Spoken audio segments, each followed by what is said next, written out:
dito po sa sinabi mga kababayan ni Congressman Terry Redon na talagang obvious mga kababayan na malaki ang posibilidad na itong si Sara Duterte ay may kalagyan talaga.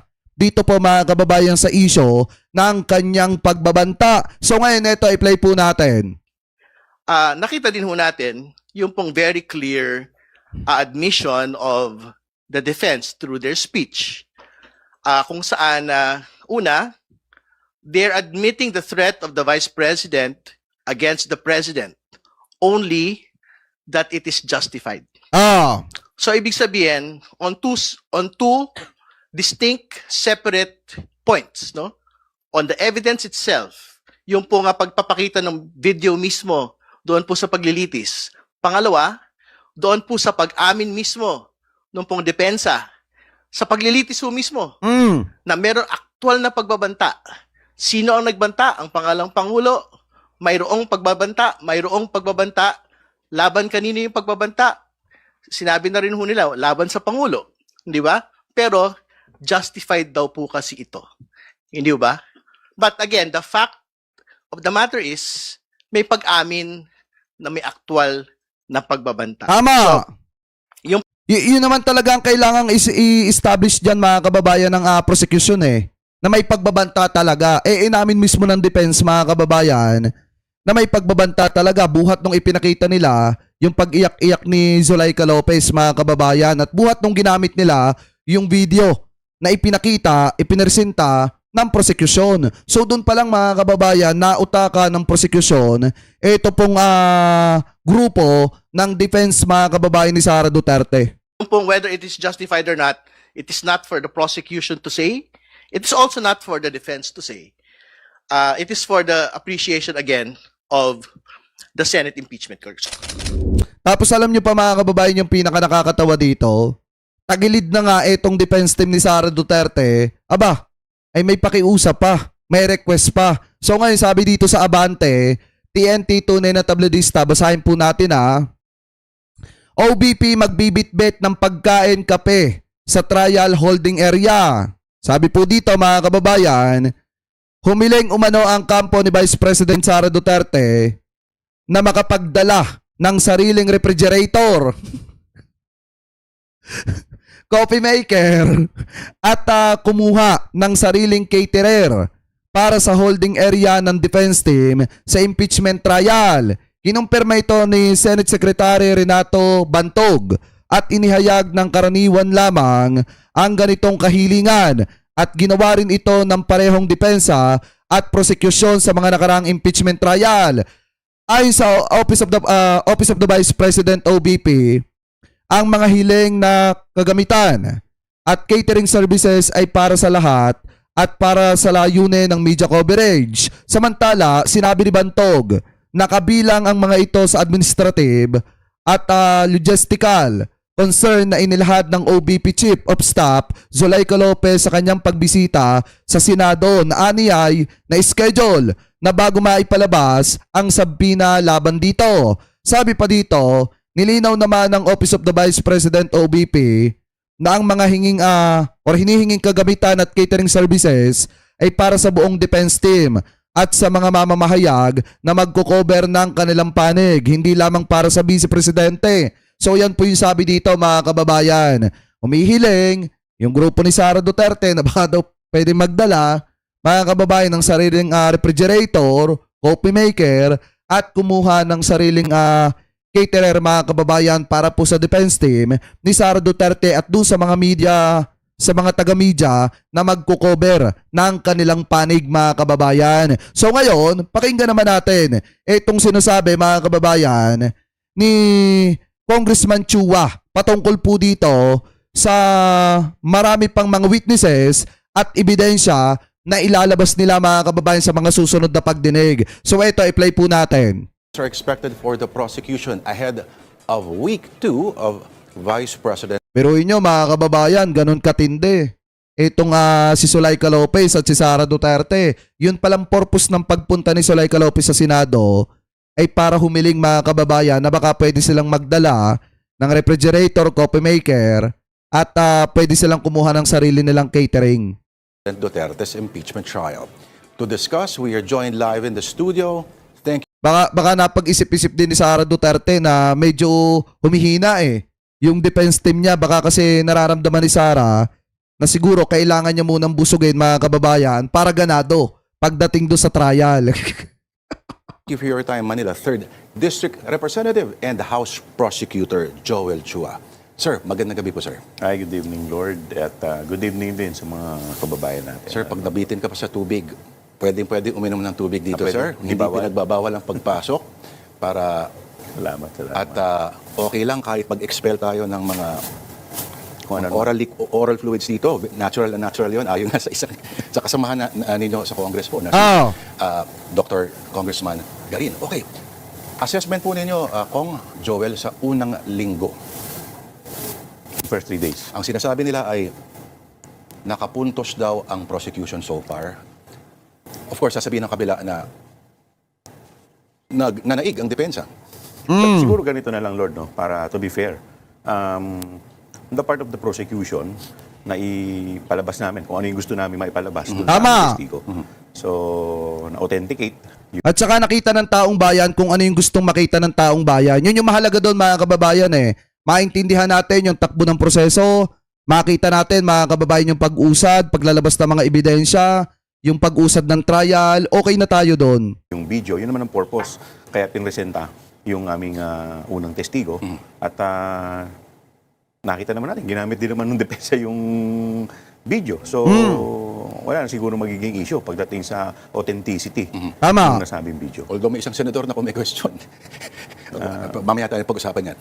Okay, sa mga hindi po na-gets yung reference namin kanina about saliva and drinking of water, etc.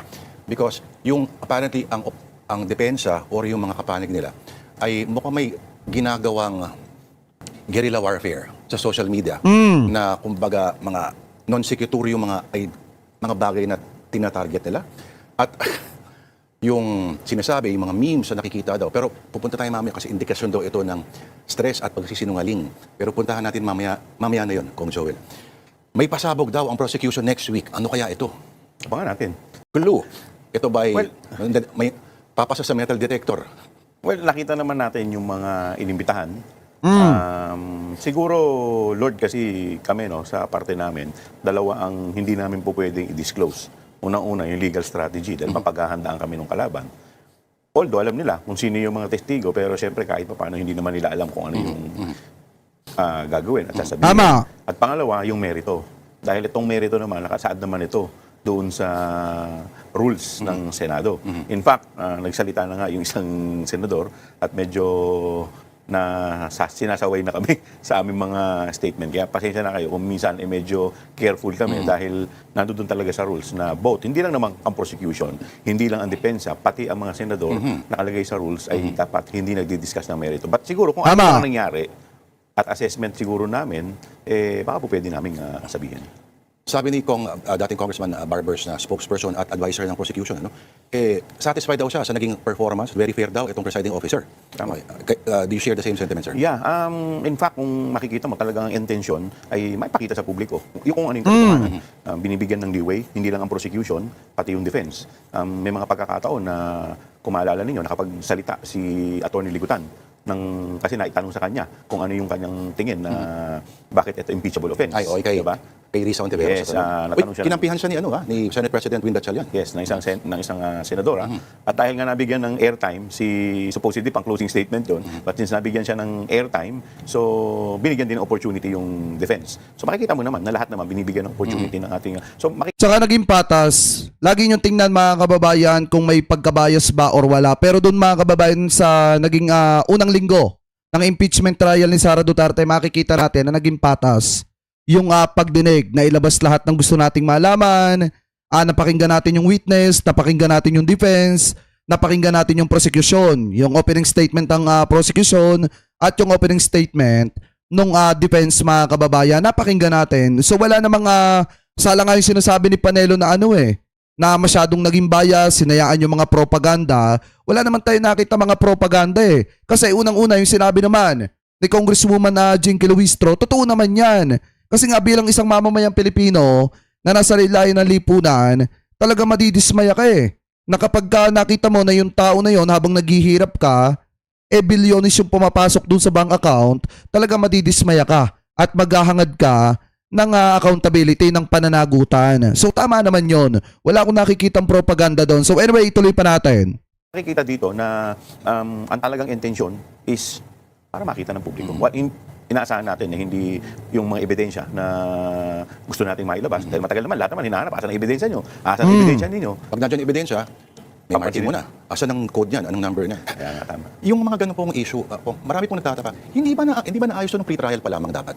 Yes, sa pre-trial, talaga naman, kaya nga medyo natagal nun eh. May pre-marking na natatawag. Pero pagdating kasi dito sa trial, sasabihin mo, it was pre-marked as annex, ganito. Kasi mas Dapat ganun magtatagal tayo. Pag kung kailan yung trial, saka pa lang tayo magmamarkahan, then it will take. Tama. Ba't nagkukulitan pa rin sila doon?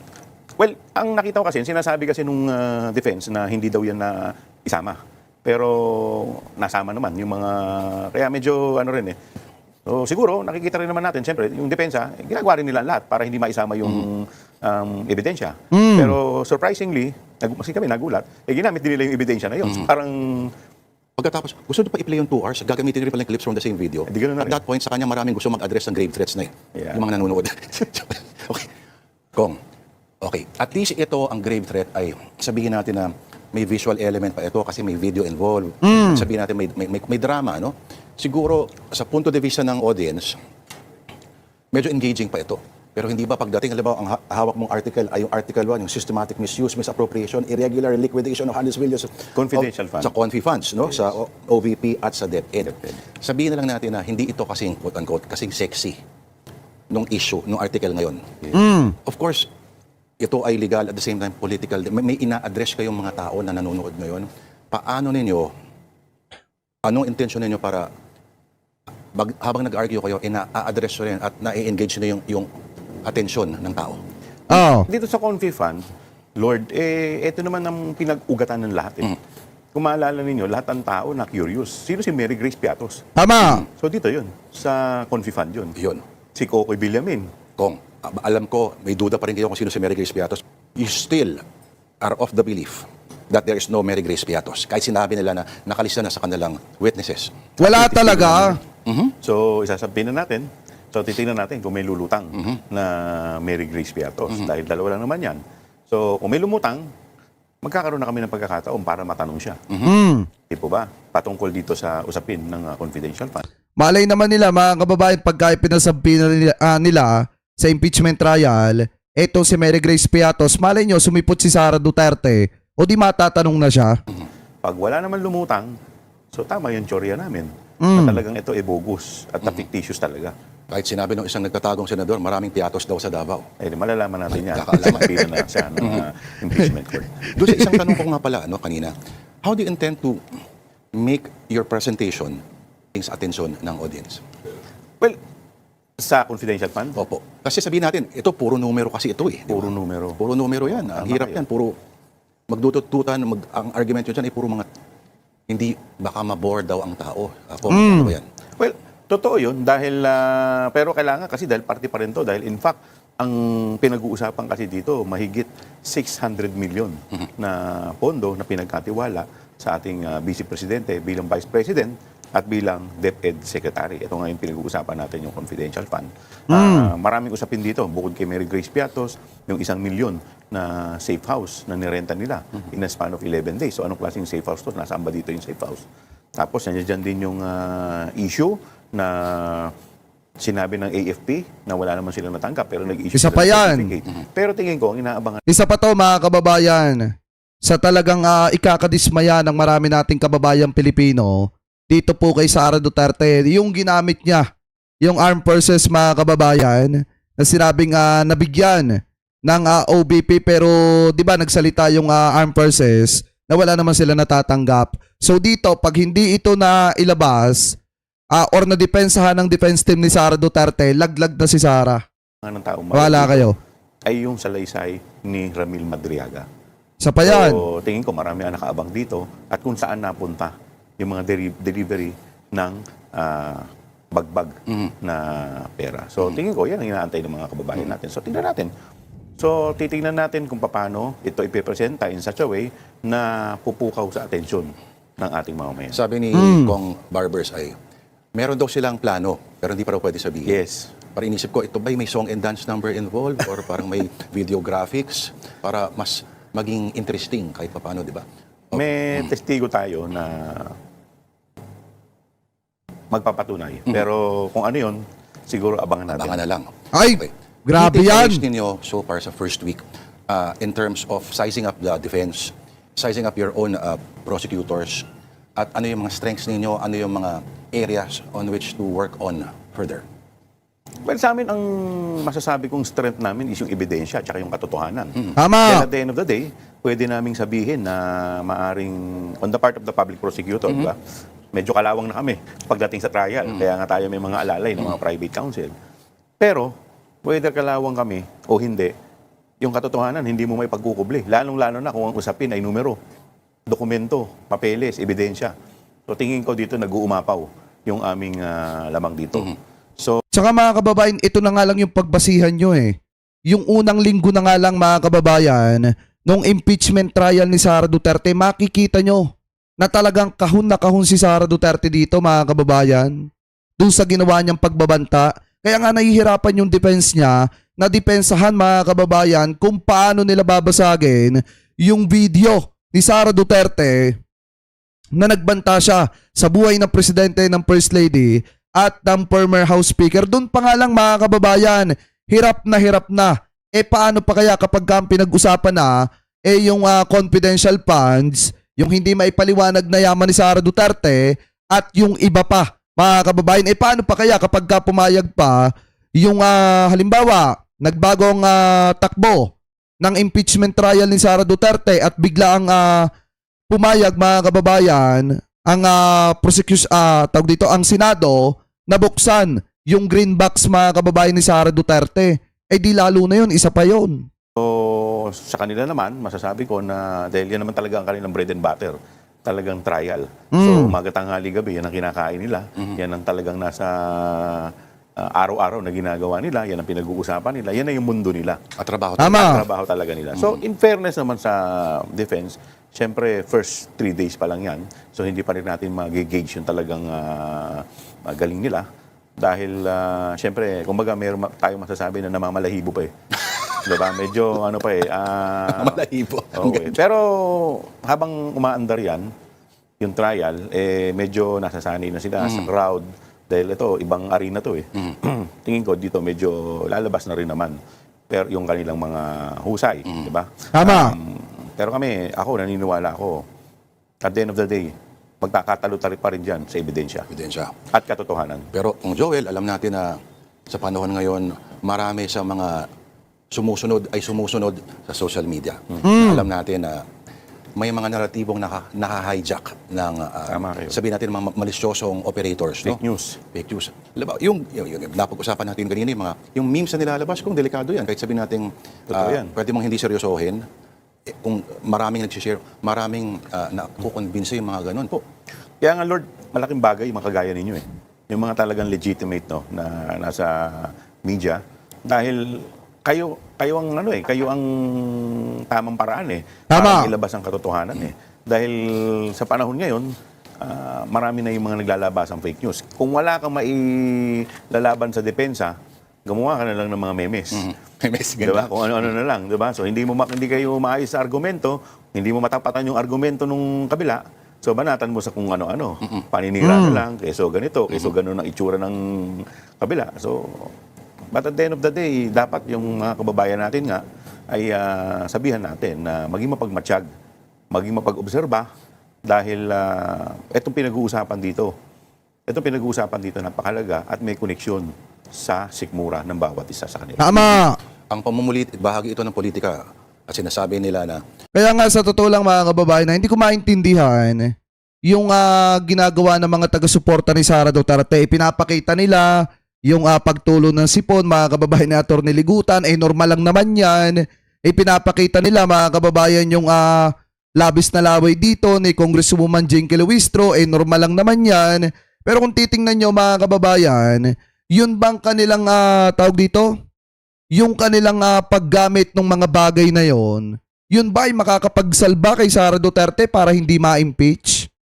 Di ba pag inalipusta ba nila si Congresswoman Jinky Luistro na tulo yung laway, labis yung laway, si Attorney Ligutan, tulo yung sipon, mga kababayan, yan ba ay makakatulong sa kaso ni Sara? Hindi makakatulong yan, mga kababayan.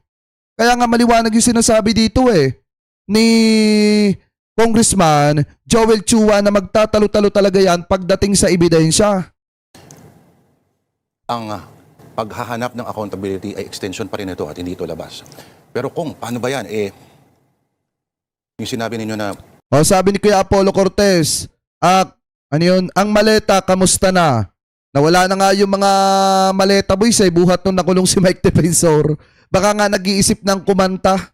alam pag nauubusan na ng argumento, feeling nila ay nakakapuntos yung kalaban, dinadaan sa ganito. Alam may isang konsehal daw na pinagbantaan yung isang counsel din ng prosecution. May isang humirit na, ito yung pinag-usapan natin kinanay, yung makikita mo raw sa mga meme, yung hirit din ng isang mga spokes yata ng depensa, no? Yung official yun o hindi, na makikita mo raw yung laway ng isa sa mga abogado ay indikasyon daw halimbawa ng stress kasi nagsisinungaling. O nararatel daw yung katawan. May paliwanag kayo dito kong Dr. Chua, sorry. Kasi alam mo, nung nag-impeachment nung first day, papasok ako dun sa session, may hawak akong tubig. Hinarang ako, hindi rin ako pinapasok. Bawal palang magpasok ng tubig sa loob. So, kaya ang ginawa ko, doon na lang sa labas. Doon ko na lang ininom yung tubig. So, sabi kanina ni Congresswoman Janet Garen, na isang doktor, ang paliwanag niya, yung dehydration, nagiging cause din yan kung bakit ka nagkakaroon ng mga ganyang may lumalabas. Tama! Ibig sabihin, mula nung pinapasok, Tsaka eto mga kababayan, tandaan nyo Hindi nyo ba napapansin? Tuwing magla-live tayo, hindi tayo nawawala ng tubig, mga kababayan na katabi. Tsaka malimit kong iniinom. Kada magsasalita ako ng ilang minuto, malimit kong iniinom, mga kababayan. Kasi nga, wala yung laway ko kasi umaano, mga kababayan Umaakit minsan dito. Kasi nga kumbaga pag natutuyan ka ng laway, nahihirapan ka magsalita. Lalo na kung salita ka ng salita, tapos mga kababayan, wala kang tubig, mahirap talaga yan. Kaya nga pag may mga podcast, mga kababayan, makikita nyo, yung mga nagpa-podcast, lalo na sa Bengador, di ba minsan may mga tubig, nakatabi yung mga nagpa-podcast kasi nga hindi pwedeng wala. Mauubusan ka talaga dyan, mga kababayan, ng tawag dito, magkakalat-kalat talaga dyan yung laway mo. At the same time, mga kababayan, napaka-irritable niyan. Ngayon, mga kababayan, kung titingnan nyo, siguro yung mga vlogger dito, yung mga nagsasalita, yung mga reporter, alam nyo yan na yung mga laway na lumalabes, kapag ka kasi nagsasalita ka at wala kang tubig, mahirap talaga. Mga kababayan, hindi talaga may iwasan yan. Kaya nga hindi ko maintindihan dun sa mga DD shit kung bakit binibig deal nila yung pagpunta sa gilid ng labi ni Congresswoman Luistro ng kanyang laway, normal lang naman yan. Lalo na at napakahaba nung binitawang opening statement ni Congresswoman Jinky Luistro. Kaya kung mapapansin nyo, di ba minsan, mga kababayan, si Alan Peter Cayetano, kung mapapansin nyo minsan, pagka nagsasalita siya sa podium, di ba minsan bumababa, yumuyuko pa siya para uminom ng tubig. Kasi nga pag walang tubig, mga kababayan, mahirap. Anyway, ituloy pa natin. kayo doon sa Senate Hall, Bawal, hindi kami... ilang oras kayo walang inom na tubig? Parang 5 hours ba inabot yun? Or 4 hours? Hanggang natapos? Hanggang natapos? Wala Kaya nga, buti nga, at least siguro napansin ni Senator Pia. In fairness. Kaya pala siya humirit ng gano'n. Yes. In fairness kay Senadora Pia Cayetano. Kasi nasa rules yata nila na bawal magpasok ng anything na... Well, I suppose pati pagkain bawal, di ba? Pero at that time kasi si Congresswoman Jinky, siya kasi ang lead prosecutor namin. So siyang nando doon, hindi naman siya po pwedeng umalis. Unang-una, nag-deliver siya ng kanyang opening statement. Tapos siya rin yung nakatutok talaga. No? Walang pwedeng lumabas, Kong? Well, nakakalabas kami. Nung pinayagan naman kaming lumabas.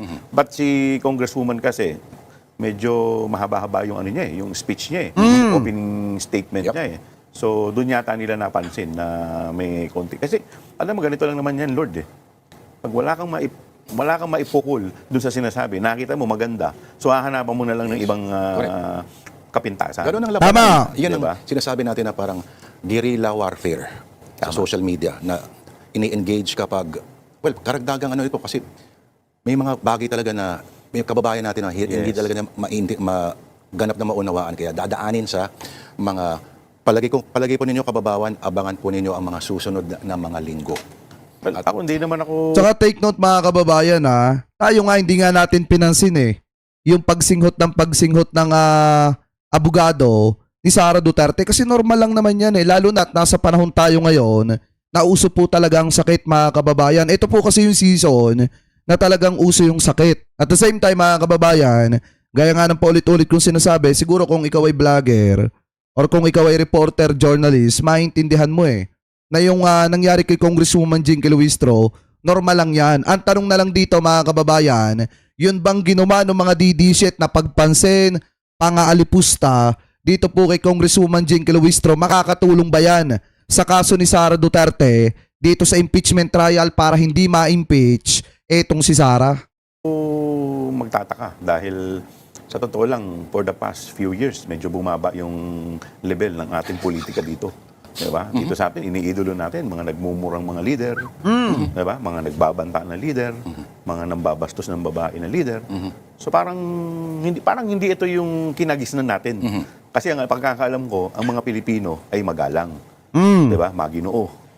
At hindi tayo bastos.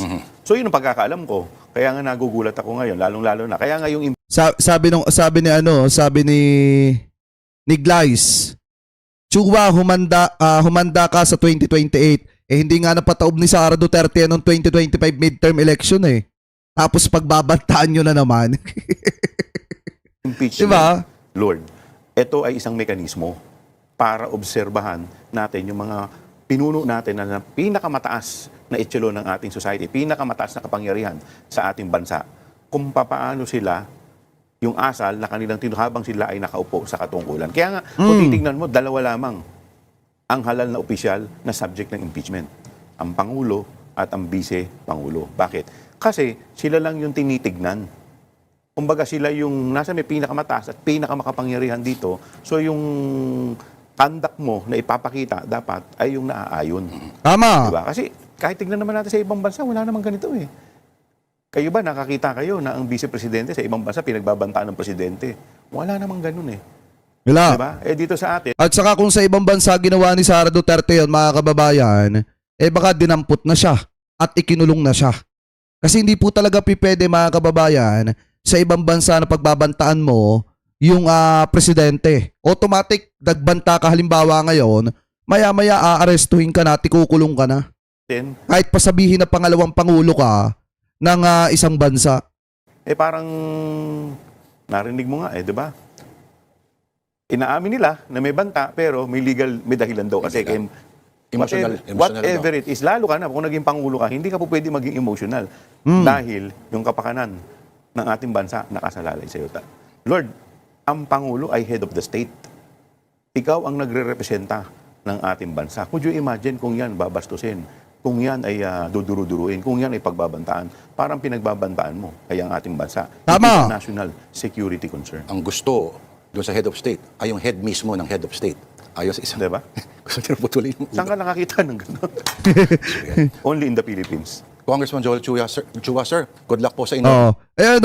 Diba napakaganda ng mga sinabi dito ni Congressman Joel Chua kasi mga kababayan, ito na nga yung ang presidente, nire-respeto yan Nire-respeto yan maging ng ibang mga leaders ng iba't ibang mga bansa. Ngayon, kung ikaw ay pangalawang pangulo ng Republika ng Pilipinas, promotor ka pa sa pambabasto sa presidente, hindi na talaga tama yan. Kasi ang kinakalaban mo na dyan, yung estado mismo ng ating bansa.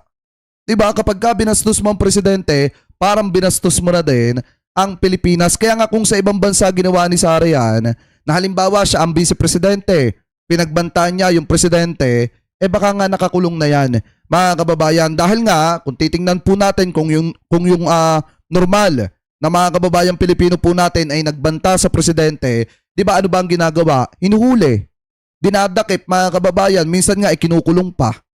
Di po ba? Bakit hindi magawa kay Sara Duterte yan? So yan po kasi mga kababayan yung isang malaking dyan, isang malaking tawag dito, isang malaking dapat na ma-impeach etong si Sara dahil dyan.